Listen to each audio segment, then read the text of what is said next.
దేవుడు గడిచిన కాలం అంతే కూడా మనకు కాచి కాపాడు దాన్ని బట్టి రెండు చేతులు పక్కకి దేవునికి స్తోత్రాలు చేద్దాం. స్తోత్రం స్తోత్రం స్తోత్రం స్తోత్రం. అందరూ బాగున్నారండి? మరి మీ పక్కన వారికి ఒకసారి హృదయపూర్వకంగా అందరికీ వందనాలు తెలియజేస్తే బాగుంటుంది.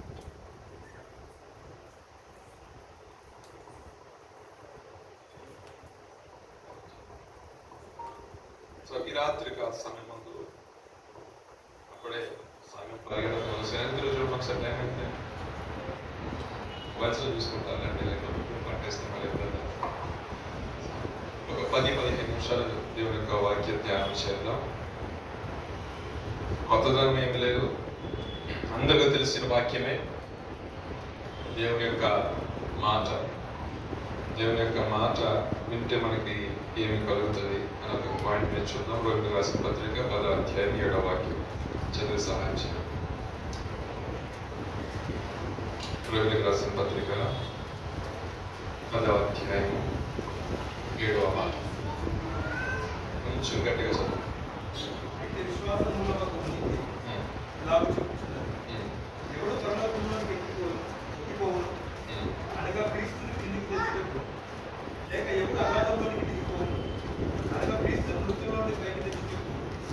పదాధ్యాయం 7వ వాక్యం.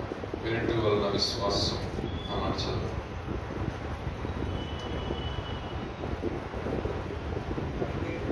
కావున వినుట వలన విశ్వాసం వాక్యం చదవండి ఒకేసారి. 17 కాగా వినుట వలన విశ్వాసం కలుగును, వినుట క్రీస్తుని గురించిన మాట వలన కలుగును. అయినను నేను చెప్పినది ఏమనగా, వారు వినలేదా? విన్నారు కదా. వారి స్వరము భూలోకం అంతటికి, వారి మాటలు బుద్ధిగంతముల వరకు బయలువెళ్ళను. మరియు నేను చెప్పినది ఏమనగా, చదవండి. ఇశ్రాయేలునకు తెలియకుండా జనము కాని వారి వలన మీకు రోషం పుట్టించెదను, అవివేకమైన జనము వలన మీకు ఆగ్రహం కలుగజేతును అని మొదట మోషే చెప్పుచున్నాడు. 17వ వాక్యం చూసినట్లయితే, వినుట వలన విశ్వాసం కలుగును, వినుట క్రీస్తును గూర్చిన మాట వలన కలుగును. ఆ మాట ఈ రాత్రి కాల్సిన కొన్ని నిమిషాలు ధ్యానం చేద్దాం. ఏది వినాలి ఈ లోకంలో, ఏది వినకూడదు అనేది తలంచినట్లయితే, యేసుక్రీస్తుని గురించి ఏదైనా మాట వింటే మనకి ఏం కలుగుతుంది? మన జీవితంలో విశ్వాసం అనేది కలుగుతుంది. మన పితరులు చూసినట్లయితే చాలా మంది దేవుని యొక్క మాట విని దాన్ని బట్టి వారి యొక్క జీవితాలలో ఆశ్రయించబడి ఉన్నారు, దీవించబడి ఉన్నారు. ఎవరైతే దేవుని యొక్క మాట వినలేదో వారి యొక్క జీవితాలు ఏ విధంగా నశించిపోయినాయో లేకపోతే చాలా వరకు మనకి సుస్పష్టంగా తెలియజేస్తాం. ఈ రాత్రి కాల సమయంలో మనం ముఖ్యంగా చూడాల్సిన మాట ఏంటంటే, దేవుని యొక్క మాట. దేవుని యొక్క మాట మన యొక్క జీవితంలో వింటే ఏ విధమైన ఆశీర్వాదం కలుగుతుందో కొన్ని మాట చూద్దామండి. అపోస్తల కార్యాలు 14వ అధ్యాయం 7వ వాక్యం చూసినట్లయితే, అపోస్తలుడైన పౌలు ఒక ప్రాంతంలో సువార్త ప్రకటన చేస్తుండగా కొంతమంది ఆసక్తి కలిగి ఆయన మాటలు వింటున్నారట. చదవండి మాట. లుస్త్రాలో బలహీన పాదములు గల ఒకడుండెను. బలహీన పాదములు గల ఒకడుండెను. అతడు పుట్టినది మొదలుకొని కుంటివాడై ఎన్నడూను నడవలేక, కుంటివాడై ఉన్నాడు నడవలేక కూర్చుండేవాడు. చదవండి. అతడు పౌలు మాటలాడుట వినెను. పౌలు మాట్లాడుట వినెను. పౌలు అతని వైపు తేరి చూచి స్వస్థత పొందుటకు అతనికి విశ్వాసం ఉండినని గ్రహించి నీ పాదములు మోపి సరిగా నిలువమని బిగ్గరగా చెప్పినప్పుడు అతడు గంతులు వేసి నడవసాగాను. ఈ మాట మనం చూసినట్లయితే, బలహీన పాదములు కలిగిన వ్యక్తి ఎప్పటి నుండి? చిన్నప్పటి నుండి. అంటే అతను నడిచే అవకాశం 100% లేదు. కానీ అపోస్తలుడైన పౌలు ఆ ప్రాంతంలో వచ్చి సువార్త ప్రకటిస్తున్నప్పుడు ఏదో ఆశ కలిగి ఆయన మాటలు వింటా ఉన్నాడంట. వింటా ఉన్న వ్యక్తిని అపోస్తలుడు పౌలు గారు అలా తేరి చూశాడు. తేరి చూసినప్పుడు ఆయన కనిపించిందంట, ఈ యొక్క వ్యక్తిలో ఏమన్నా గ్రహించాడు? ఆయన విశ్వాసం ఉంది అని గ్రహించి వెనువెంటనే ఆయన దగ్గరగా చెప్పాడంట, లేచి ఆయన లేచి నిలబడి పరిగెత్తసాగాడు. దేవునికి స్తోత్రం, హల్లెలూయా. అంటే అక్కడ సువార్త ప్రకటన జరుగుతుంది. ఈ వింటున్న ఎవరి గురించి మాట్లాడుతున్నారు? యేసుక్రీస్తు గురించి సువార్త బోధ జరుగుతుంది. యేసుక్రీస్తు యొక్క గుణాక్షరం గురించి చెప్తున్నారు. యేసుక్రీస్తు వారు ఏమై ఉన్నారు ఆయన అపోస్తలుడైన పౌలు గారు అక్కడ ఆ ప్రాంతంలో ప్రజలకు తెలియజేస్తున్నారు. అక్కడ మ్యాక్సిమం అక్కడ అందరూ ఎటువంటి వారంటే అన్య జనాంగం. మీరు వెళ్ళి చూసారా బ్రదర్ అంటే కింద చదువుకుంటూ వస్తే సరే మీకు తెలుస్తుంది ఎటువంటి అన్ని జనాంగం అంటే దేవుళ్ళు కాని దానికి దేవుడిని పేరు పెట్టుకొని ఆరాధిస్తూ బలు అర్పిస్తున్న జనాంగం మధ్యకెళ్ళి ఆయన సువార్త పరిచర్య ఆయన చేస్తున్నప్పుడు ఎవరు కానీ చూస్తున్నప్పుడు అందరూ వినమటికి వింటున్నారు, కానీ హృదయంలోకి ఎంతమంది తీసుకుంటారో ఆయనకి తెలియదు. కానీ ఒక వ్యక్తి మాత్రం ఆయన మాటల యందు విశ్వాసం ఉంచాడట. ఎప్పుడైతే విశ్వాసం ఉంచాడో ఆయన చెప్పిన మాట, ఇప్పుడు నేను ఒక వ్యక్తి నా మాట వింటున్నాడు అనేప్పటికీ ఆ వ్యక్తిని ఏం చేయమంటే ఆ వ్యక్తి చేయడానికి ఇష్టపడతారు, అవునా కదా? వెంటనే ఆయన నువ్వు లేచి నిలబడి అనేసరికి, బిగ్గరగా చెప్పేసరికి ఆయన లేచి నిలబడి గంతులు వేసి సాగాడు. గంతులు వేయటమే కాకుండా అక్కడ ఉన్న ఎవరైతే మత పెద్దలు ఉన్నారో వారందరికీ ఏం కలిగిందని వెంటనే ఆశ్చర్యం కలిగింది.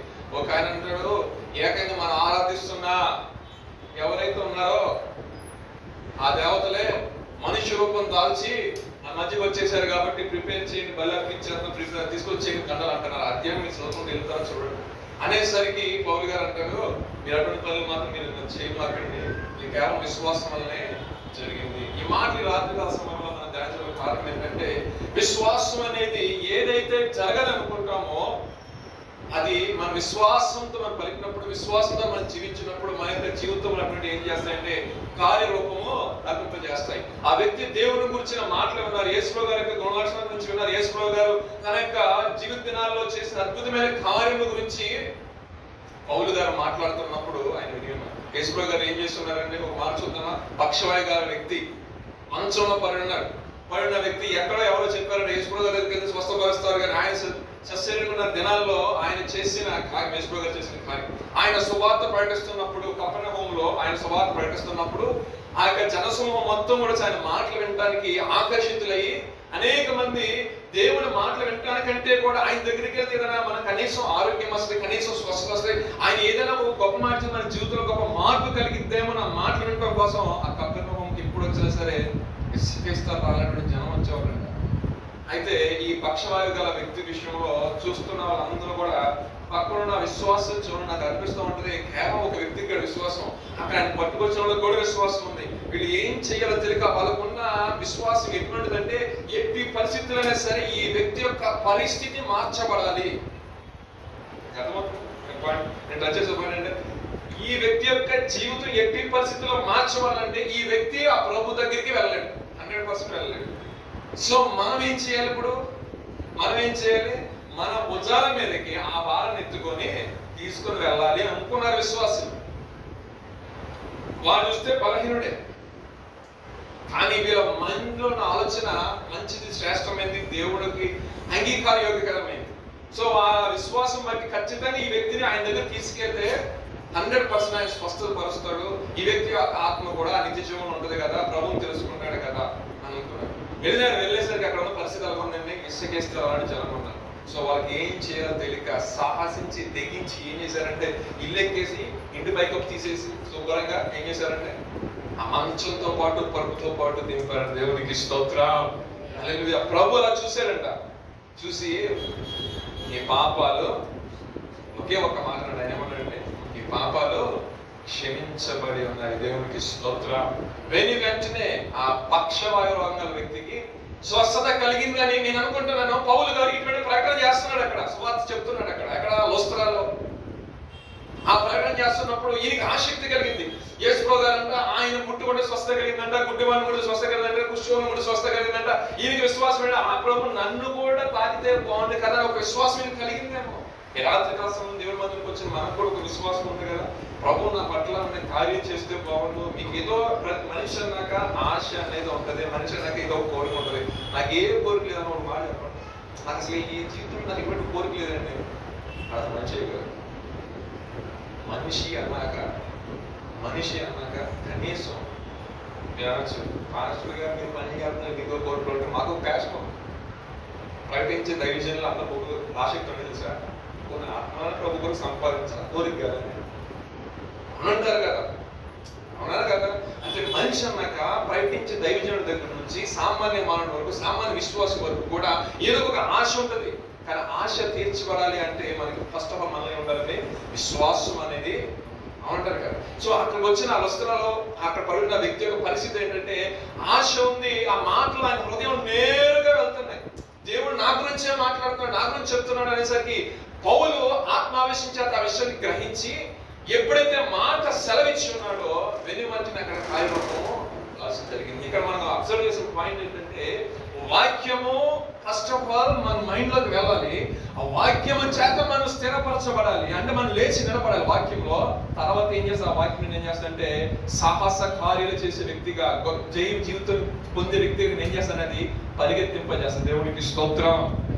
ఎప్పుడైతే ఆ మాట ఆయన హృదయంలోకి వెళ్ళిపోయిందో, అక్కడ జీవితంలోకి వెళ్ళిపోయిందో, తెలియని అభిషేకం అనేది దానిలోకి వెళ్ళిపోయింది. బలహీనుడిగా ఉన్న వ్యక్తి ఇప్పుడు ఎలా మార్చబడ్డాడండి? బలవంతుడుగా మార్చబడ్డాడు. అంటే ఎన్నిక లేని వ్యక్తిని ఒక ఎన్నికైన వ్యక్తిగా చేయాలి అంటే అది దేనికి మాత్రం సాధ్యమండి? దేవుని యొక్క వాక్యానికి మాత్రమే సాధ్యం. అవునంటారు కాదా? నిజంగా పడిపోయి చుట్టూ ఉండొచ్చు, అనేక మంది చేత అనేక మాటలు అనిపించుకున్న వ్యక్తిగా అతను ఉండొచ్చు. కానీ దేవుడు మాట ఎప్పుడైతే తన హృదయంలోకి వెళ్ళిందో అద్భుతకరంగా అతని పట్ల కార్యాలు జరిగింది. దేవునికి స్తోత్రం. అందులో మత్తయి సువార్త 13:50 ఒక మాట, యేసు గారు అనేక అద్భుతాలు చేశారు, కానీ ఒక చోట ఆయన ఏ అద్భుతం చేయాలంట. ఎందుకని?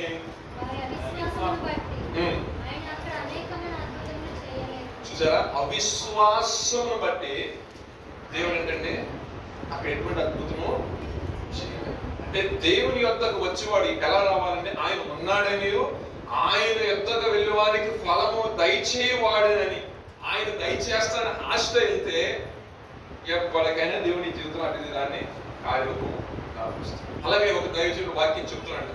ఒక యవనస్తుడు సంఘానికి వచ్చారు.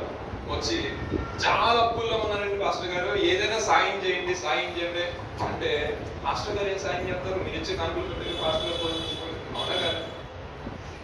లక్షల కోట్లు కానుకలు చేయదు కాదు కదా. అయితే ఆ పాస్టర్ గారు అంట, నువ్వు వెల్ ఎడ్యుకేటెడ్ కదా, మంచి జాబ్ చేసుకోవచ్చు కదా అన్నప్పుడు, నేను జాబ్ చేయను కానీ తింటాక ఆహారం కావాలి, ఈ మనిషి ఇంత కాదు. చూశాడు వీడు దేవుని మందిరం వరకు వచ్చారంటే వీళ్ళ పూర్వీకులు ఎవరో కూడా దేవుని గురించి వాక్యం తెలిసిన వ్యక్తులు అయి ఉంటారు అనుకోయి పాస్టర్ గారికి తట్టగా దర్శనంలో అసలు బతుకులోకి వెళ్ళాడు. వెళ్ళేసరికి ఒక మాట ఉంటుంది ఏంటి సార్, నువ్వు అన్నం తినాలంటే ఫస్ట్ నువ్వు ఏం చేయనుండదు చెప్పండి, గట్టిగా చెప్పాలి. నువ్వు భోజనం చేయాలంటే 100% నువ్వు కష్టపడాలి.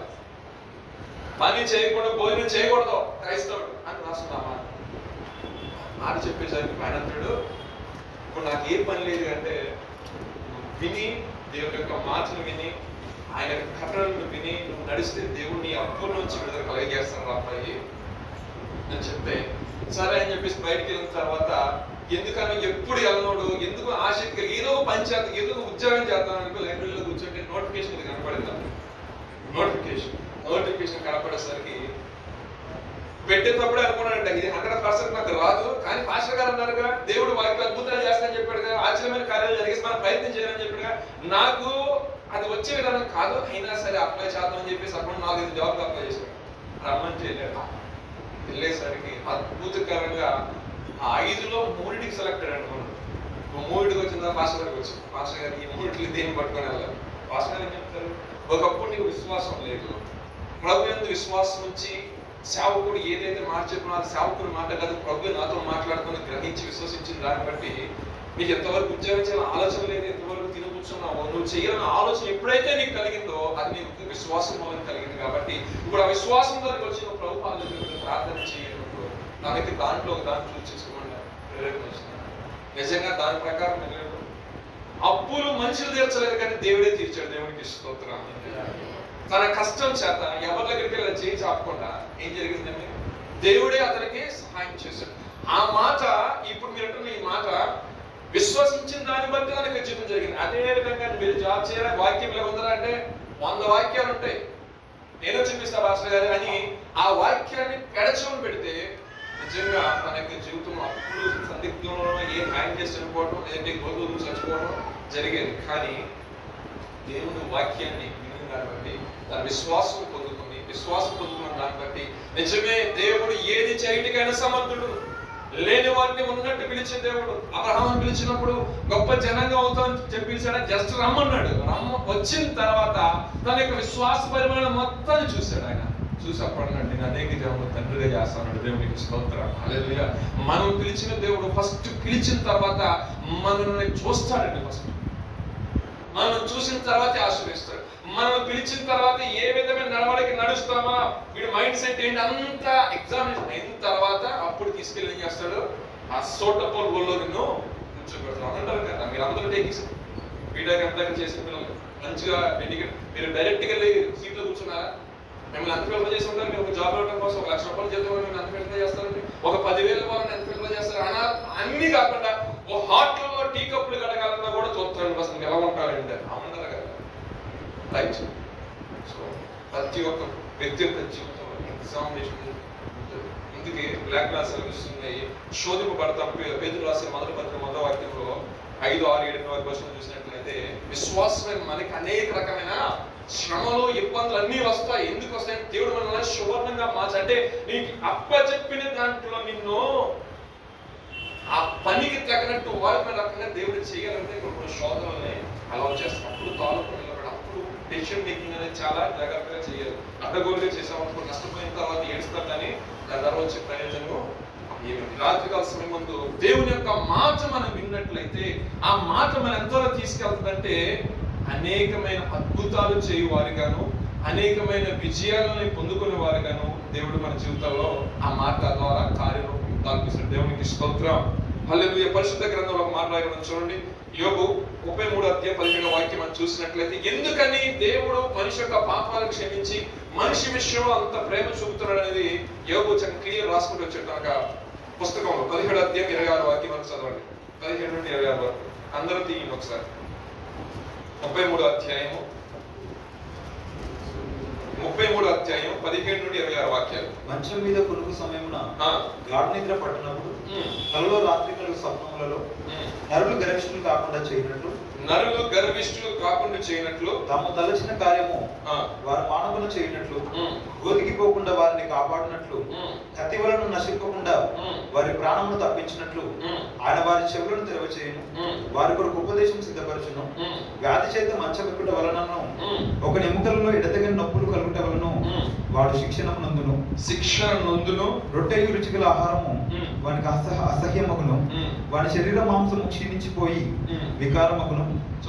బయటికి కనబడకుండా ఎముకలు పైకి పొడుచుకొని వచ్చును. వాడు సమాధికి సమీపించును. వాడి ప్రాణం సంహారుల యుద్ధకు సమీపించును. నరులకు యుక్తమైనది ఏదో దాని తెలియజేయుటకు వేలాదితో గనుడు ఒకడు వారి మధ్యవర్తి ఇంటిని ఎడల దేవుడు వాని యందు కరుణ చూపి పాతాళానికి దిగి వెళ్ళకుండా వారిని విడిపించును. యేసుప్రభు సస్యుడు ఉన్న దినాల్లో చేసిన పని అదేనండి. ఆయన మధ్యవర్తిగా వచ్చి ఉన్నాడు. ఏ ఒక్క ఆత్మ కూడా, ఏ ఒక్క వ్యక్తి కూడా నశించుకోకుండా తన యొద్దకు వచ్చిన వారి అందరి పట్ల కూడా దేవుడు ఏం చేశాడండి? కరుణ చూపాడు, కృప చూపించాడు. వాళ్ళ యొక్క బలహీనతలన్నీ చూశాడు దేవుడు. వాడు ఏ స్థితిలో ఉన్నాడో చూసి 38 సంవత్సరాలు బట్టి ఆ మండపం దగ్గర పడిపోయి ఉన్నాడంటే బెత్తెస్తాను కోనే దగ్గర. ఎన్ని సంవత్సరాలు బట్టండి? 38 సంవత్సరాలు బట్టి అదే స్థితిలో పడిన వ్యక్తిని దేవాదేవుడు చూశాడు. యేసు గారే లేరు దగ్గరికి. ఆయనకి చూసి నీకేం కావాలి అబ్బాయి అంటే స్వస్థత కూర్చున్నా అంటే అవునయ్యా అని అంటాడు. మరి ఎక్కలేదని అడుగుతున్నాడు. ఆయన చెప్తున్నాడు, ఆయన అడగమని చెప్తున్నాడు, అయ్యా ఆశ ఉంది, ఆసక్తి ఉంది, కానీ తీసుకెళ్ళి దాంట్లో పడవలసి కూడా ఎవడు లేదు. కొంతమంది జీవితాలు ఏంటంటే వాక్యము పాపం తెలుసో తెలియకో వాట్సాప్ స్టేటస్ల ద్వారానో లేదా ఫ్రెండ్స్ చెప్పారనో ఇష్టపూర్వకంగానో దొంగతనంగా ఏదో రకంగా బీరువాలు పెట్టుకుని కొంతమంది విశ్వాసులు వాక్యాలు చదువుకుంటున్నారు. అటువంటి వారికి మనం వాక్యాన్ని ఇంకా తెలియజేసాం కొంచెం వాళ్ళు డేర్ చేసి బయట సంఘాలు రాగలుగుతారు. అవునంటారు కదా కొంతమంది. సో ఇక్కడ చూసినట్లయితే ఆయన చెప్తున్న క్లాస్ ఏంటంటే నేను దాంట్లోకి వెళ్దామంటే నన్ను నడిపించేవాడు ఎవరు లేదయ్యా, నాకు అసలు తీసుకెళ్ళి దాంట్లో పెట్టి నా స్వస్థ వస్తుంది కానీ తీసుకెళ్ళేవారు నేను అనుకుంటాను. అక్కడ భయంకరమైన వ్యాపారం జరుగుతుంది, అప్పుడు చూస్తా వచ్చేవాళ్ళు ఎవరు డబ్బులు వేస్తున్నారని చెప్పేసి ఇంట్లో వదిలేసారు అనుకుంటున్నాడు అప్పుడప్పుడు. ఏమండి జస్ట్ నేను అలా కూడా ఒకసారి ఆలోచించవచ్చు కదా. ఇప్పుడు ఏదైనా ప్రాఫిట్ ఎర్న్ చేస్తాను వాడు కూర్చున్న చూస్తాకి వెళ్ళినందులో అయ్యా బాబా అంటే తలక రూపాయి వేస్తారు. మండపం అంటే మన జనం వస్తామంటే వెళ్తూ ఉంటారు కదా. ఎప్పుడైతే యేసు గారు వచ్చారో నాకు స్వస్థత అడిగినప్పుడు పరుపుని ఎత్తుకొని దిక్కున్నాడు. వెంటనే దిక్కుని లేచి పరుపుని ఎత్తుకొని వెళ్ళిపోయాడు. దేవుడికి స్తోత్రం. హల్లెలూయా. అయితే వెళ్ళిపోయిన వ్యక్తి మళ్ళీ కనపడాడు యేసు గారికి. ఒకనొక సమయంలో యేసు గారికి కనపడ్డాడంట. కనపడి అప్పుడు ఆయన తెలుసుకున్నాడంట. ఆ మాట రాయకుండా చూడండి. యోహాను సువార్త 5వ అధ్యాయం 14వ వాక్యంలో యేసు గారు ఆ తర్వాత యేసు దేవాలయంలో వారిని చూసి స్వస్థత నొంది కనుక మరీ ఎక్కువ కీడు నీకు కలుగున్నట్లు ఇక నువ్వు పాపం చేయకు అని. స్వస్థత నొందిన తర్వాత, ఆశీర్వదించబడిన తర్వాత, దీవించబడిన తర్వాత, ఒక స్థితికి వచ్చిన తర్వాత మనకి ఎట్టి పరిస్థితుల్లో సాహసించి పాపం చేసే విధానం చేయడం, ఉదయం మంది గర్విష్టము మనం కాకూడదు. ఇంకా ఒక స్థాయికి వచ్చిన తర్వాత మనం ఏంటంటే దేనైనా సరే ప్రణాళించారా, ఎవరైతే బలహీన పరిస్థితిలో పక్షవాయుగల వ్యక్తి పడిపోయినాడో నలుగురు సహాయం చేసి ప్రభుత్వం పట్టుకుని వచ్చారో, నువ్వు ఆశ్రయించబడిన తర్వాత ఎవరైతే బలహీనలై ఉన్నారో వాళ్ళ దగ్గర కొంచెం పుషప్ చేయాలంటే ఏం లేదు. వెళ్దామండి సాటర్డే సర్వీస్ కదా, వెళ్దామండి సండే సర్వీస్ కదా, వెళ్దామండి సండే ఈవినింగ్ సర్వీస్ కదా. సేవకుల కోసం కాదు, లేకపోతే ప్రశాంతంగా వర్షిప్ చేస్తారో కాదు, దాని గురించి కాదండి. ప్రభు సన్నిధికి వెళ్ళి ప్రభు సన్నిధిలో ప్రార్థన చేసుకుని దేవుడు కృపిస్తాడండి. సేవకుల నోటి నుంచి ఎవరు నిలబడి ఒక మాట దేవుడు మనం తెలియజేస్తాడు, మనకు కొంచెం ఆత్మీయంగా మనం తెప్పగలుగుతామని, మాకు నెమ్మది కలిగిద్దని ఒక రెండు మాటలు కలిసి ఆగి విశ్వాసం చెప్పామనుకోండి, వాడు ఎన్ని పనుల్లో ఉన్నా, ఎన్ని కమిట్మెంట్స్ ఉన్నా, ప్రభువే గద్దిస్తున్నాడేమో అన్న వీరితో ఎందుకు చెప్పమంటారా? యెహోవా మందిరంకి వెళ్దామని జనులు నాతో అన్నప్పుడు నేను సంతోషించింది దేవునికి స్తోత్రం.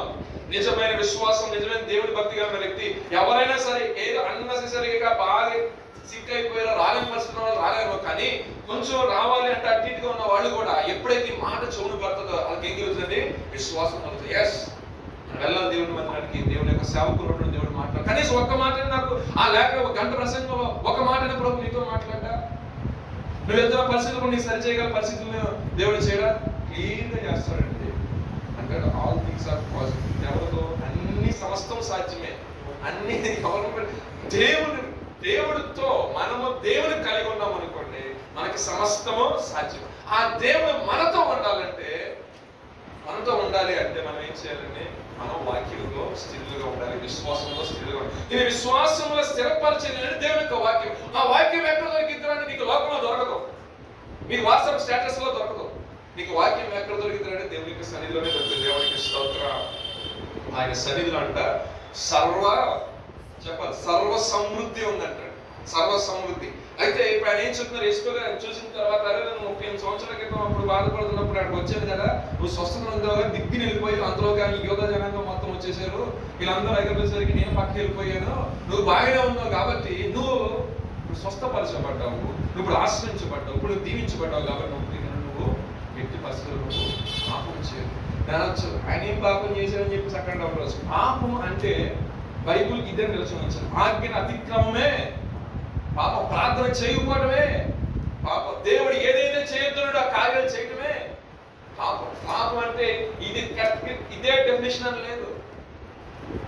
దేవుడు చెయ్యొద్దన్న దాన్ని సాహసించి చేయడమే. దేవుడు ఒక పనిలో నియమించిన ఆ పని చేయకుండా నా ఇష్టానుసారం నేను తిరగటం మీద ఒక పాపం అంటారు కదా. మీ డాడీ ఇంట్లో వాళ్ళు ఒక సర్టెన్ రోల్ మీకు ఇచ్చినప్పుడు ఆ రోల్ మీరు ఫుల్ఫిల్ చేయకపోతే అదేమవుతుంది? ఆజ్ఞ అతిక్రమమే కదండి. ఒక మీకు మేనేజర్ కానీ ఒక టీమ్ లీడర్ కానీ మీకు ఏమైనా ఆపర్చునిటీ ఇచ్చి దీన్ని నువ్వు ఫుల్ఫిల్ చేయమని చెప్పినప్పుడు దాని విషయంలో పట్టించుకోకుండా నువ్వు కొంచెం నెగ్లిజెన్స్గా ఉన్నావు అనుకోండి, ఎండ్ ఆఫ్ ది డే ఏమైందండి?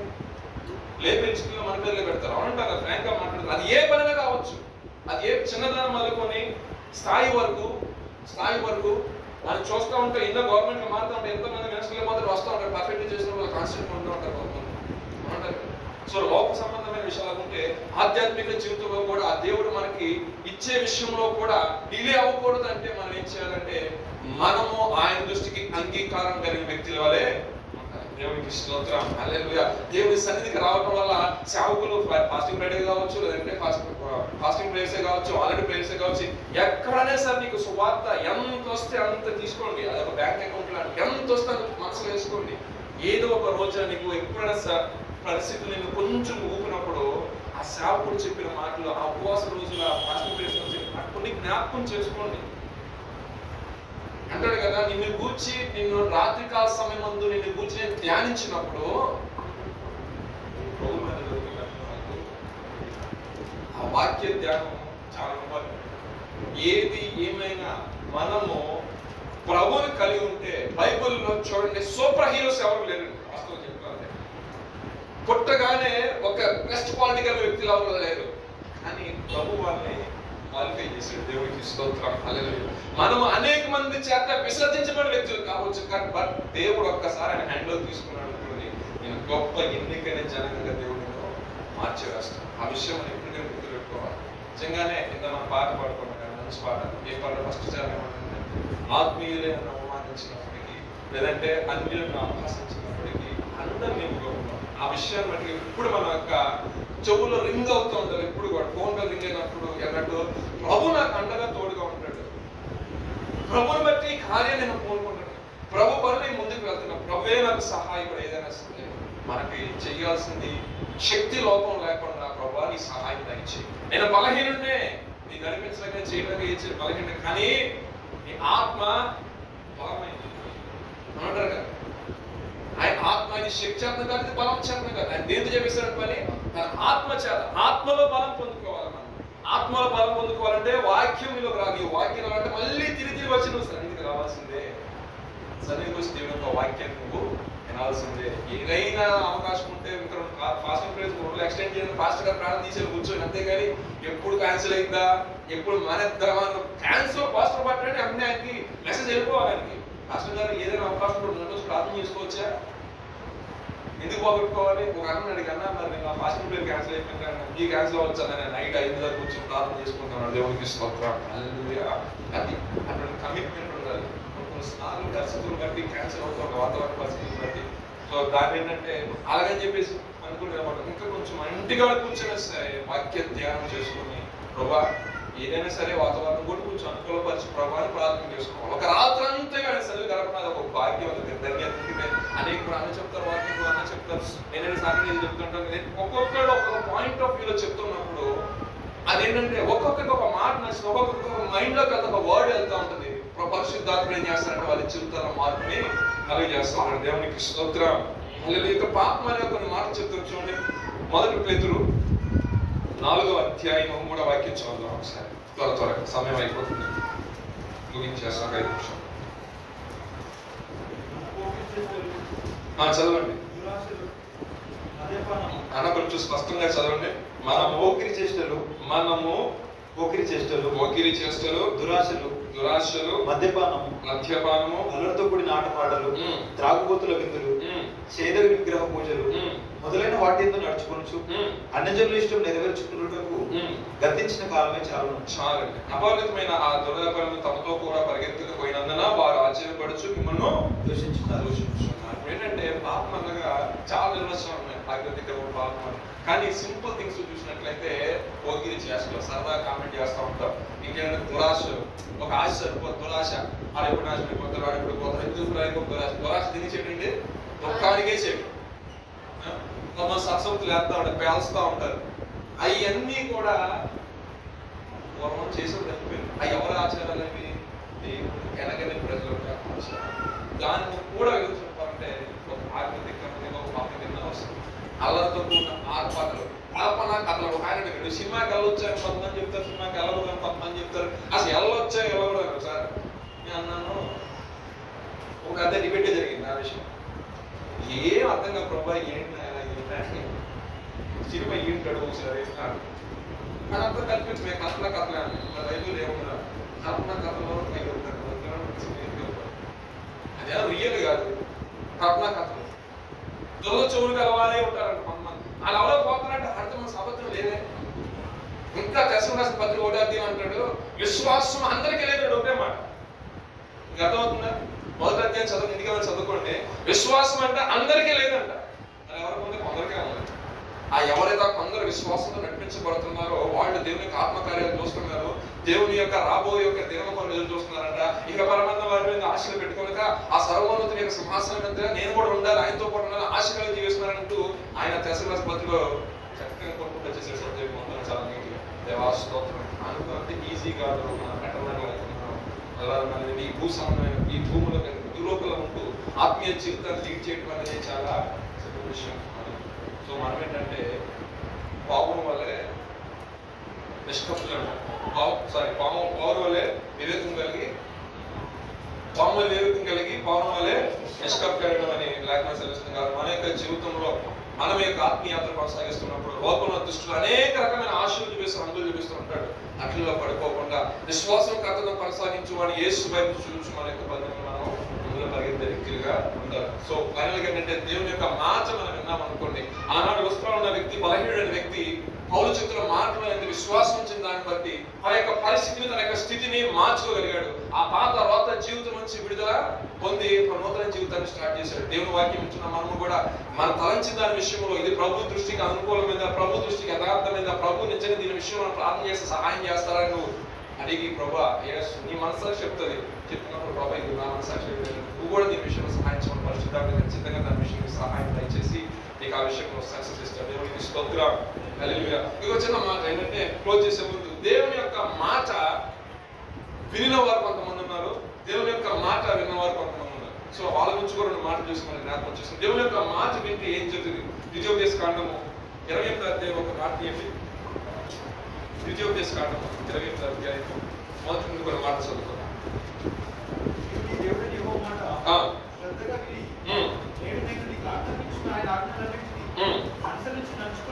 దేవునికి స్తోత్రం. ఇంకా మనకు తెలిసిన విషయమే, దేవుని యొక్క మాటలు ఎలా వినాలంటే శ్రద్ధగా వింటే, దాన్ని అనుసరించి నడుచుకుంటే ఆ దీవెనలన్నీ కూడా నీకు వస్తాయి. ఒక్కసారి చదువుతుండే ఆ దీవెన గురించి త్వరగా చదవండి. హెచ్చించును, ఈ దీవెనలన్నీ వచ్చి నీకు ప్రాప్తించును. పట్టణంలో దీవింపబడదు, పట్టణంలో దీవించబడదు, పొలంలో దీవింపబడదు, పొలంలో దీవింపబడతావు. నీ గర్భఫలమును, నీ భూఫలము, నీ పశువుల మందలు, నీ దుక్కిటెత్తులు, నీ గొర్రె మేకల మందలు దీవింపబడను. అంటే ఇక్కడ చూడండి, దేవుని యొక్క మాట వింటే అన్ని బ్లెస్సింగ్సే. మీకు అర్థమవుతుందా? అన్ని బ్లెస్సింగ్సే. అన్ని విషయాల్లో నువ్వు ఆశ్రయించే వ్యక్తిగా ఉంటావు. వినకపోతే దానికి వయసు వరుస అంతే. మనం ఆపోజిట్ ఏం జరుగుతుంది? అదే తప్పిస్తుంది. మన గంతులు శ్రద్ధగా మన దేవుడి సన్నిధికి వచ్చినప్పుడు మాట్లాడుతున్నాం. ఆయన మాట ఇంటిగా ఉన్నప్పుడు ఏకాంతంగా కూర్చొని బైబిల్ చదువుకునేటప్పుడు ఆయన ఏం మాట్లాడుతున్నాడు చదువుకున్న అధ్యాయం కొన్ని నిమిషాలు మెడిటేట్ చేయండి. ధ్యానం చేసిన తర్వాత దానికి సంబంధించిన విషయం మీద కొంచెం ఫోకస్ చేసి, నిజంగా ప్రభు ఈ మాట చెప్పాడు కదా, ఈ మాటని ఈ రోజుకి మనము అటెండ్ చేస్తే ఎలా ఉంటుందో ఒకసారి ఆలోచించండి. ఆలోచించినప్పుడు మీకు పరిశుద్ధాత్ముడు క్లియర్ గా ఒక క్లారిటీ, ఒక పిక్చర్ ఇస్తాడు. దాన్ని పట్టుకొని మోకరించి ప్రార్థన చేయండి. దేవదేవుడు క్లియర్ గా మాట్లాడతాడు. బైబిల్ రాసింది క్రీస్తు శకం 500 ఆ సంవత్సరంలో బైబిల్ ఆ టైంలో ఉన్న పరిస్థితులకు అనుకూలంగా రాశాడు. కానీ ఈ బైబిల్ అనేది ఫ్యూచర్ ఇంకా 100 జనరేషన్స్ వచ్చినా కూడా అలాగే ఉంటుంది. కాకపోతే మనము దాన్ని ఆపాదించుకున్న దాన్ని బట్టి ఉంటుంది. ఆ మాటల పలికిన సందర్భాన్ని జస్ట్ ఇమాజిన్ చేసుకుంటూ ఇప్పుడున్న పరిస్థితుల్లో కంపేర్ చేసుకొని దాని విషయంలో నువ్వు మోకరించి ప్రార్థన చేసినప్పుడు దేవుడు మనకి ఒక స్పష్టతని దేవుడికి కలుగు చేస్తాడు. ఆశ్రయించబడాలి, దీవించబడాలి అంటే ఆయన యొక్క మాట మనం శ్రద్ధగా వినే వ్యక్తిగా ఉండాలి. ఆ మాట మనం శ్రద్ధగా ఉన్నప్పుడు మన యొక్క ఆశీర్వాదం మన దేవుడు నచ్చింది. ఇంకొకటి అంటే ఆయన యొక్క మాట మన శ్రద్ధగా ఉంటే ఆయన మనకు గైడ్ చేస్తాడంట, ఉపదేశం చేస్తాడంట, నడవలసిన మార్గం నడిపిస్తాడంట. ఆ మార్గం ఎలా ఉంటుందంటే 119 కీర్తనలో మాట్లాడితే, మీ వాక్యం నా పాదములకు దీపము, అది నా త్రోవకు వెలుగంట. ఆ ఒక్క వాక్యం ఏం చేస్తుందంటే చీకటి కార్యాల్లో పడిపోకుండా నీకు వెలుగును ప్రకాశింపజేసి చీకటి శక్తుల్ని, చీకటి క్రియల్ని మీ ఎదుటి నుండి పారదోలి ఏం చేస్తాడంటే మంచి మార్గాన్ని దేవుడు అనుగ్రహిస్తాడంట. ఇంకొక మాట ఉంది, యాకోబు రాసిన పత్రిక 1:20 చూసినట్లయితే, యాకోబు రాసిన పత్రిక 1:22, వినివారు మాత్రమే ఉండి మిమ్మల్ని మీరు మోసపుచ్చుకోకుండా వాక్య ప్రకారం ప్రవర్తించే వారిని చాలు. నీకేంటంటే వాక్యాన్ని విని ఈ రోజు వినేసినాం అన్నట్టు కాకుండా వాక్యాన్ని ప్రాక్టికల్ గా దాన్ని ఇంప్లిమెంట్ చేయాలి. నిత్యజీవి ప్రాక్టికల్ గా ఇంప్లిమెంట్ చేయాలి. అది ఎప్పుడు చేయాల్సిన పరిస్థితులు చెప్పమంటారా? సిచ్యువేషన్స్ వస్తాయి, హెల్త్ ఇష్యూస్ వస్తాయి, అది కామన్, ప్రతి ఒక్క మనుషులు. ఫైనాన్షియల్ ఇష్యూస్ వస్తాయి, ప్రభు దగ్గర పెట్టాలి. మనం ఇలా అవుతుందని అనుకోలేక ఇలా జరిగిందన్న సిచ్యువేషన్ కూడా వస్తూ ఉంటాయి, ప్రభు దగ్గరే పెట్టాలి. సో ఇప్పుడు ఇక్కడ ఏమవుతుంది? నీ యొక్క విశ్వాసాన్ని బిల్డ్ చేయడం ట్రై చేస్తాడు. అంటే విన్న వాక్యం వెంటనే నీకు మైండ్లోకి రావాలి. ప్రభు ఆ రోజు అలా చేశాడు కదా, ఇప్పుడు ఈయన ఎందుకు చేయడు? నోవాహుతో మాట్లాడాడు. ఏమన్నాడు? నోవా నువ్వు ఇమ్మీడియట్ గా వాడగట్టు, వర్షం అంతా భూమి మీదకి వస్తున్నారు. చిత్తం ప్రభు అన్నాడు. అంతా ఒకటే మాట కట్ చేశాడు దేవుడు మహాత్మ. తన కుటుంబస్తులందరినీ కూడా. నాకు చిన్న డౌట్ అండి, జస్ట్ సంఘంగా మీరు ఒకసారి ఆలోచించండి. ఉన్న సంతానం అనంతగా ఎవరి సంతానం చెప్పండి, అవునంటారా? క్లియర్గా క్రిస్టల్ అవునా కదా? చెప్పండి, నోటితో చెప్పండి. నోవా సంతానమే కదా. అంటే అంత ముందున్న మొత్తం కూడా ఏమైపోయింది? మ్యానేజ్ అయిపోయింది, మొత్తం ఏం లేదు. అవును కదా? సో ఈ నోవా సంతానంలో వచ్చిన వారే కదా వీళ్ళందరూ. ఎవరో మిగతా మిగతా మిగతా మిగతా నిజం లేదు, సిక్కులు, ముస్లింలు, హిందువులు, సో కాళ్ళ పీపుల్ అందరూ కూడా అందరూ కూడా ఒక తండ్రి నుంచి వచ్చిన అందరికీ తండ్రి ఉన్న వ్యక్తి, మొదట ఆరాధించే వ్యక్తి ఎవరంటే దేవునికి స్తోత్రం. యేసుప్రభువు గారు భూమికి రావడానికి కారణం ఏంటంటే కొంతమంది విడిపోయిన తర్వాత ఆ విడిపోయి దేవుని ఎరగని ప్రజలకు కూడా మనందరూ ఒక సంతానం చెందిన వారమే, ఒక దేవుని ఆరాధించిన వారమే, ఆయనే ఆయన అని చెప్పిన ప్రభుత్వం దేవునికి స్తోత్రం. ఏ భేదము లేదు. అందుకని ఏ భేదము లేదు. వాడు ఉండడం లేదు, లేడు, అర్థం లేదు, ఇద్దరు లేదు, ABCDEF లేదు, ఏం లేవు. అలా అందరూ ఒకరి నుంచి వచ్చారు. దేవునికి స్తోత్రం. మరి ఎందుకండి ఎన్ని వచ్చినాయి అంటే వాళ్ళ పరిస్థితిని బట్టి, వాళ్ళ విధానం బట్టి, వాళ్ళు నిలబడటం కోసం, వాళ్ళు నిలబడి చేయడం కోసం, డివైడ్ అండ్ రూల్ కోసం అలా వచ్చాయి. కానీ ఒక్కసారి కళ్ళు మూసుకొని వెనక తాతలు మొత్తం ఎన్నుకుంటే కొట్టు వచ్చేసి అస్సలు ఏమంటే అందరూ ఒక తండ్రి ఒక తల్లి వచ్చిన వారు, ఆ సంతానంలో వచ్చిన దేవునికి స్తోత్రం.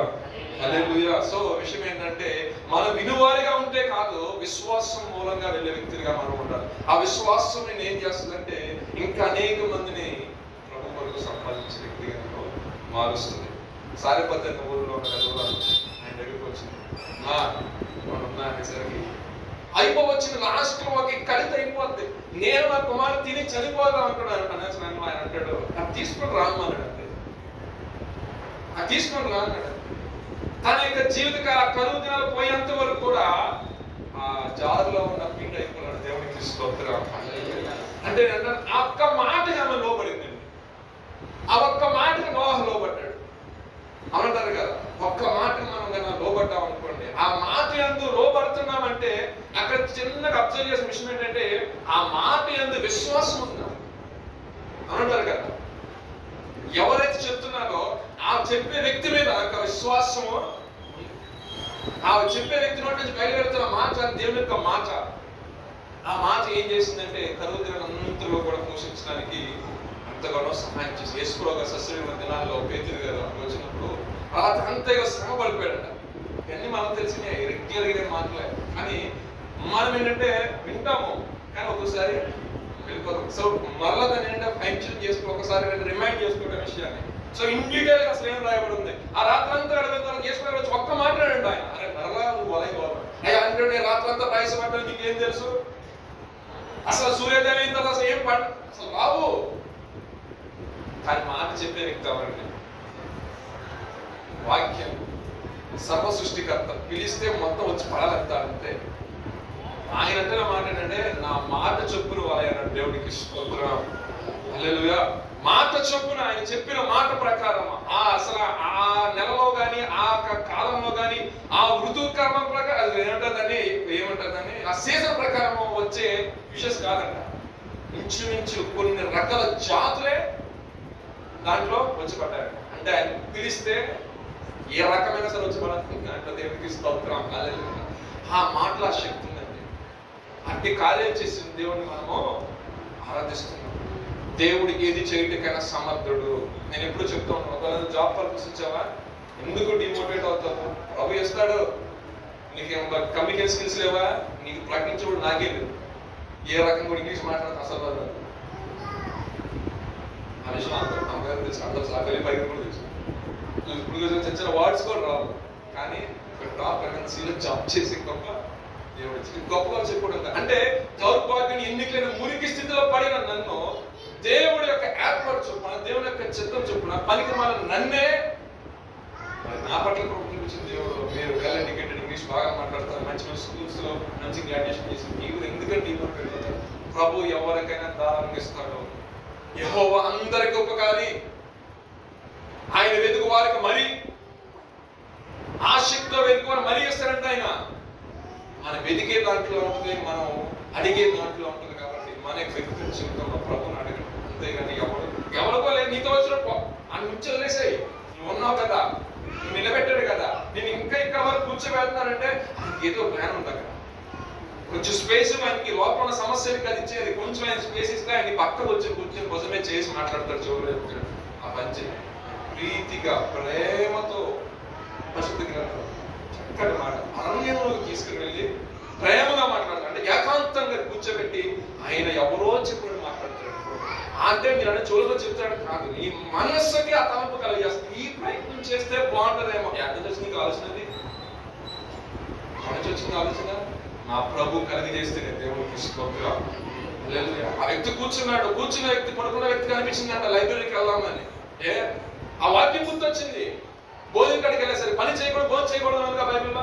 సరే ఏదో ఒకసారి పాటిద్దామని లైబ్రరీలో కూర్చున్న వ్యక్తికే ఉద్యోగం ఇస్తే అన్ని దినాల ప్రార్థనలు కొనుక్కొని ఏడుస్తున్నాడు. ఈ పట్ల వచ్చి కూడా దేవారాత్రులు కన్నీటితో ప్రార్థన చేస్తే నీకు సహాయం చేయలేదు దేవుడు.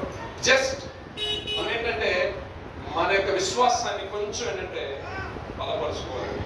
అందుకని మొదట ఉన్న ప్రేమ ఇప్పుడు తగ్గిపోయింది కాబట్టి అటువంటి తెచ్చుకోవాలి. ఏదైతే స్టార్టింగ్ లో ఆయన పట్ల ఏదైతే ప్రేమ కలిగి ఉన్నావో ఆ ప్రేమ నువ్వు కంటిన్యూ చేస్తున్నప్పుడు ఆయన అగాపే ప్రేమ చూపిస్తున్నాడు. దేవునికి స్తోత్రం. హల్లెలూయా. లోకంలో ఉన్న ప్రేమ కాదండి. లోకంలో ఉన్న ప్రేమని బోర్డు పెట్టారు కానీ దానికి చాలా రకాల పేరు చెప్తున్నారు, మాట్లాడారు. కానీ దేవుని ప్రేమ కలిగి ఉండాలి. దేవుని ప్రేమ గురించి మనం లాస్ట్ వీక్ మనం డిస్కస్ చేసాం. మృదువైందంట, గమ్మంగా పలకదంట, అర్థం చేసుకుంటుందంట, నలిగిన వారిని ఆదరిస్తుందంట, నమ్మకము ఆ నమ్మదగిన వ్యక్తి కాకపోయినా వాడిని నమ్ముతుందట ప్రేమ. కొన్ని రాసిన పత్రిక 10 ప్రేమ గురించి రాసుకుంటూ వస్తున్నారు.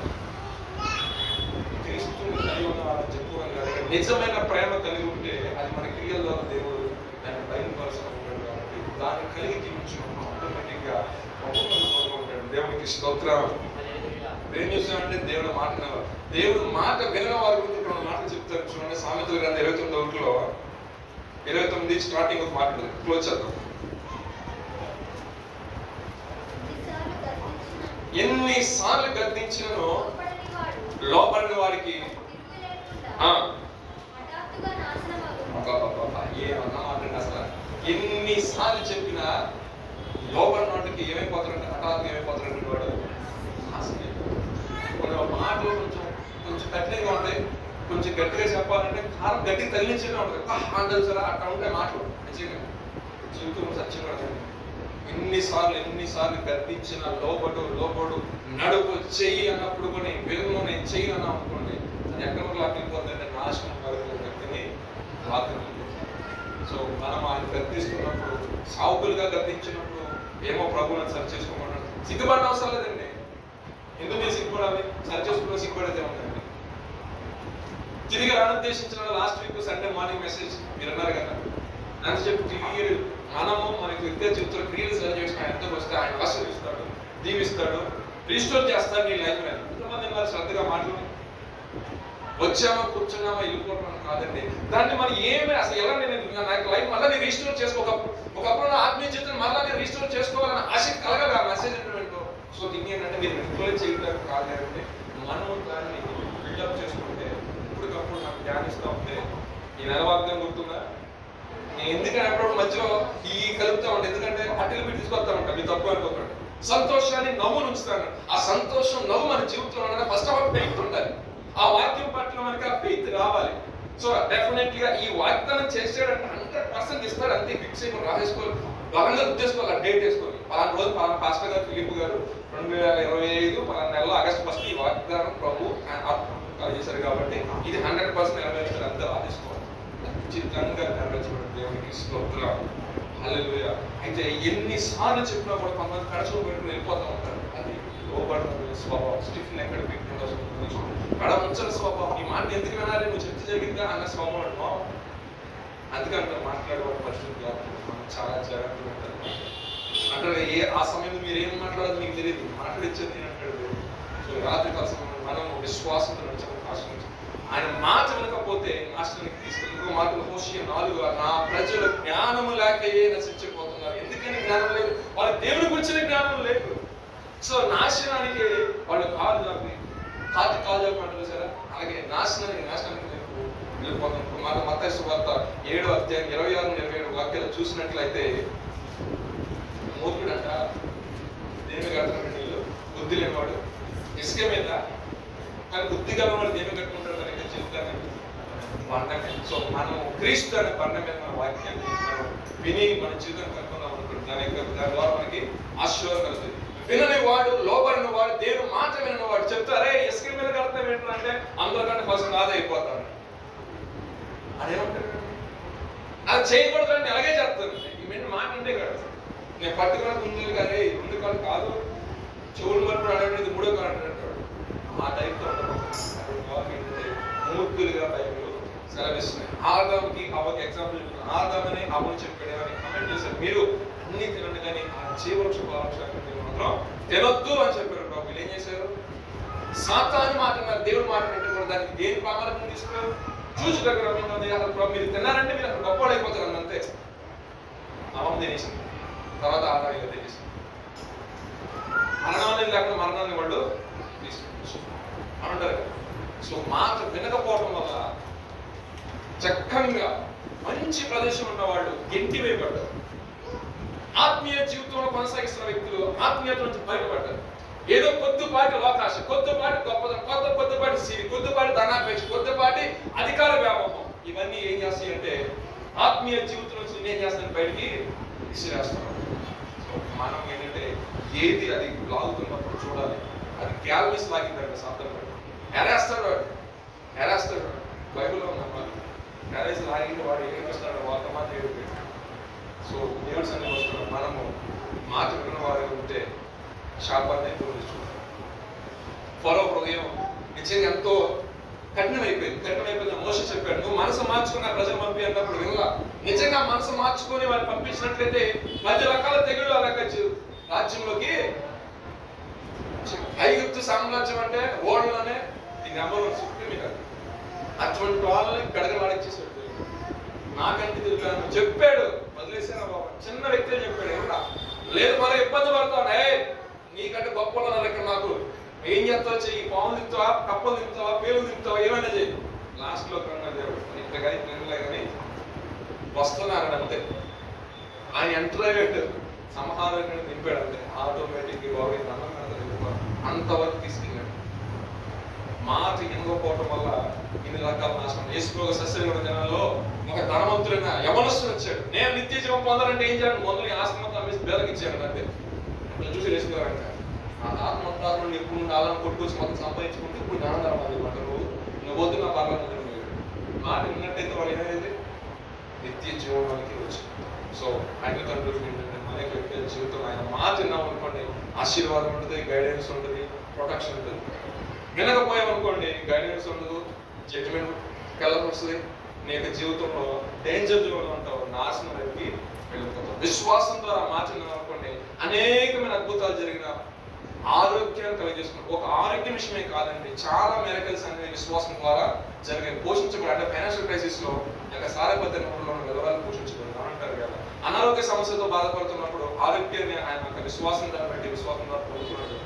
ఇంకా చాలా చాలా మరణస్థితికి వెళ్ళిపోయారు. చాలా ఎగ్జాంపుల్స్ ఉన్నాయి. ఎప్పుడు 30 సంవత్సరాలు బట్టి దౌర్భాగ్య దైర్ఘ్యమైన స్థితిలో ఉన్న వ్యక్తి అట్టి స్థితిలో నుంచి దేవుడు అతన్ని విడుదల చేశాడు. ఈ రెండింటికి గల శక్తి ఎక్కడ వచ్చిందంటే దేవుని యొక్క మాట, దేవుని యొక్క వాక్యం. సో ఆ వాక్యం ఇంట్లో మనం చాలా ధన్యం. సో వాక్యంలో ఇంకను లోతుగా వేరు పాదుకున్నట్లయితే మనం ఇంకా బాగా ఫలిస్తాం. కాబట్టి సో వ్యక్తిగతంగా విశ్వాసంలో స్థిరంగా ఉండండి.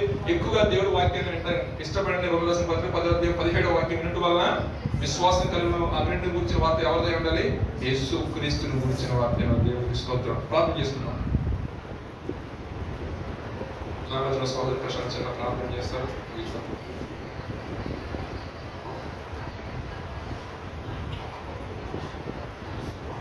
ప్రార్థన. దేవతండ్రి కృపదేవ ప్రార్థిస్తుంది. నీ పాదల నీ పాదకు ప్రభు మనం ప్రేమించి ప్రభు తిరిగి ప్రభు మా జీవితాలకు ఏది ఆశీర్వాదకరం, ఏది శాపం తెచ్చేది ప్రభు, ఏ మాట ద్వారా దేని వలన మేము జీవించబడుతున్నాం, దేని ద్వారా మా బ్రతుకులు మార్చబడతాయి ప్రభు, తిరిగి మాతో మీరు మాట్లాడిన రీతిని బట్టి నీ ప్రార్థిస్తున్నాను. నీ మాట మా జీవితాలను బ్రతికిస్తుందని, నీ మాట ఒకరిని స్వస్థపరుస్తుందని, నీ మాట ఒకరి యొక్క బంధకం నుంచి విడుదలను కలుగజేస్తుందని, నీ మాట ఒకరిని హెచ్చిస్తుందని, నీ మాట అయా తండ్రి ప్రభు కొన్ని యొక్క స్థితిగతులను మారుస్తుందని ప్రభా ఎన్నో రకాలుగా మీరు మాతో మాట్లాడినందుకు నీకు వందనాలు స్తుతులు ప్రభా. అయా తండ్రి జీవితకాలం అంతా పడిన జీవితాన్ని అయా తండ్రి నీ మాట అయా తండ్రి ప్రభా పైకి లేపినట్టుగా నీ మాట ఒకరిని కనికరించింది ప్రభా. నీ మాట ఒకరిని గద్దించింది. నీ మాట ఒకరికి అయా తండ్రి ప్రభా అయా ఉపదేశం చేసింది ప్రభా. తండ్రి నీ మాట విన్నట్లుగా ఇవ తండ్రి ప్రభా మమ్మల్ని తిరిగి అయా తండ్రి ప్రభా ఒకసారి మీరు గద్దించిన రీతిని బట్టి నీ పాదలకు వందనాలు. తండ్రి ప్రభా ఎన్నో విషయాల్లో ప్రభా అయా మా ఇష్టానుసారంగా మా కోరికలు చెప్పున మా యొక్క ఆశలు వెంబడి ప్రభా అయా తండ్రి మా యొక్క ఉద్దేశాలు వెంబడి మా యొక్క తలంపుల వెంబడి మేము పరిగెత్తుకుంటూ పోయామే తప్ప తండ్రి ప్రభా నీ మాట మీద అయా మేము శ్రద్ధ నిలపక నీ మాట మీద మా మనసు నిలపకుండా అయా తండ్రి గడిచిన దినములు ఎన్నో అయా తండ్రి మేము నడిచి మేము పోగొట్టుకున్న ఆశీర్వాదములు ఎన్నో మా జీవితంలో నీ మాట వినకుండా చేజార్చుకున్న అయా తండ్రి ఆశీర్వాదములు ఎన్నో ప్రభా. దేవా మమ్మల్ని కనికరించింది, మమ్మల్ని మన్నించింది ప్రభా. తండ్రి నీకు వందనాలు. నీ మాట వింటే అయా తండ్రి మా జీవితంలో విశ్వాసం ఉంటుందని ఆ విశ్వాసం వలనే ప్రభు మా జీవితంలో ఊహించిన అద్భుత కార్యక్రమం మేము చూస్తాం నాతో మాట్లాడారు. తండ్రి అయా మమ్మల్ని క్షమించండి. ఆ విశ్వాసము వలన అక్కడ మీరు అద్భుతములు చేయలేకపోయారని వాక్యం సెలవిస్తోంది. అలాంటి దౌర్భాగ్య స్థితి మాకు పట్టుకుంటలేదు అయా. నీ మీద సంపూర్ణమైన విశ్వాసము కలిగి అయా తండ్రి పరిస్థితులు ఎట్లున్నా అయా తండ్రి ఇబ్బందులు ఎలా ఉన్నా అయా తండ్రి శోధనలు ఎంత అయా తండ్రి ప్రభా పరిమితికి మించిన కానీ ప్రభా దేవా మీరు మాతో ఉన్నారని అయా తండ్రి వాటిని మేము సహిస్తూ నీ అందు విశ్వాసం వస్తూ ముందుకు సాగడానికి తగిన బలమును శక్తిని ప్రభా ఆత్మలో ఆ విధమైన విశ్వాసంతో మీరు మమ్మల్ని బలపరచమని ప్రార్థిస్తున్నాం అయా తండ్రి. నీ మాటకు లోబడే ఆ మనసును మాకు దయచేయి. నీ మాటలకు స్పందించే మనసును మాకు దయచేయి. నీ మాట మనకు వస్తుండగా అయ్యా దాన్ని శ్రద్ధగా వినే మనసును మాకు దయచేయి. నీ మాటలకు అయ్యా దాన్ని లోబడే తత్వము మాకు దయచేయి ప్రభా. అయ్యా లోబడని మనస్సును మా నుంచి తొలగించు అయ్యా. దాన్ని మీ వైపు తిరుగుబాటు చేసే స్వభావం మా నుంచి తొలగించు ప్రభా. అయ్యా నీ మాట వినకపోతే ఎన్నో నష్టాలని ప్రభా. నీ మాట వినకపోతే ఎన్నో రకాల అయ్యా తన ఇబ్బందులు కొని తెచ్చుకుంటామని ప్రమాదాలు కొని తెచ్చుకుంటామని మీరు మాతో మాట్లాడారు ప్రభా. ఇక్కడ ఎవరైతే ఉన్నారో ప్రభా మా జీవితాల్లో ప్రభా అలాంటి అవిశ్వాసంలో దూరపరచు. మందులు ఇక్కడ నుంచే ప్రభా నీ మీద మా మనస్సు నిలుపుకొని నీ మీద సంపూర్ణమైన విశ్వాసము కలిగి ప్రభా అయ్యా నీ మీద ఆనుకుని బ్రతికే కృపను మాకు అనుగ్రహించమని ప్రార్థిస్తున్నాం అయ్యా. మీరు మాతో మాట్లాడి గర్వించినందుకు వందనాలు ప్రభా. యువతని ప్రభా మీరే మాకు ఆధారమని అయ్యా, మీరే మాకు జీవితాలకు ఆధారం అని ప్రభా అయ్యా తను మిమ్మల్ని గుడిగా ముందుకు సాగడానికి కృపను మాకు దయచేయి ప్రభా. మేము మమ్మల్ని జ్ఞాపకం చేసుకుని మరి ప్రార్థిస్తున్నాం స్థిరమైన విశ్వాసంతో బలమైన విశ్వాసంతో ప్రభా అయ్యా తల్లి ప్రభా నీ యందు మేలు జీవితాలు కట్టుకోవడానికి కృపను దయచేయి. ఆ బండ మీద మా జీవితాలు కట్టబడి అయ్యా తన విశ్వాసము కదలని విశ్వాసము అయ్యా తల్లి ప్రభా ఎవరు అయ్యా కదిలించలేని విశ్వాసముతో ప్రభా మేము ఉండడానికి కృపను దయచేయి అయ్యా తన నిజముగా మిమ్మల్ని నమ్ముకొని నిజంగా నీ మాట మీద ఆశ పెట్టుకుని నీ మాట సత్యమని నీ మాట జీవమని నీ మాట ఎప్పటికీ మారనిదని ప్రభా మేము నమ్మడానికి కృపను మాకు దయచేయి. నీ వాక్యం మీద శ్రద్ధ కలిగి నీ మాట మీద శ్రద్ధ కలిగి వాక్య ధ్యానం అందరూ ప్రార్థనలు ఎందుకు ప్రభా అయా విశ్వసించుటే ఎందుకు ప్రభా మా మనసు నిలపడానికి దాంట్లో మమ్మల్ని స్థిరపరిచి దాంట్లో మమ్మల్ని నాటి మేము ఫలింపులోనికి రావడానికి మేము ఫలించే వ్యక్తులుగా ఉండడానికి అయా కృపను మాకు అనుగ్రహించి అయా దాని స్థిరమైన విశ్వాసంలో సంపూర్ణతలోకి మేము రావడానికి ప్రభా మీరే మాకు సాయం చేసి అయా దాని ప్రభా మీరే నీ ఆత్మ ద్వారా మీరు మమ్మల్ని నడిపిస్తూ అయా నీలో మేము ఎదిగి ఫలించడానికి సాయం చేస్తున్నామని స్థిరమైన విశ్వాసంలో మీరు మమ్మల్ని నడిపిస్తూ అంతవరకు ప్రభా ఆ విశ్వాసాన్ని మేము కొనసాగించే కృపను మాకు చేస్తున్నామని నజరుడనేస్తున్నాము. ఈ ప్రార్థనను పెట్టుకుని సమర్పిస్తున్నాం మా ప్రేమ తండ్రి.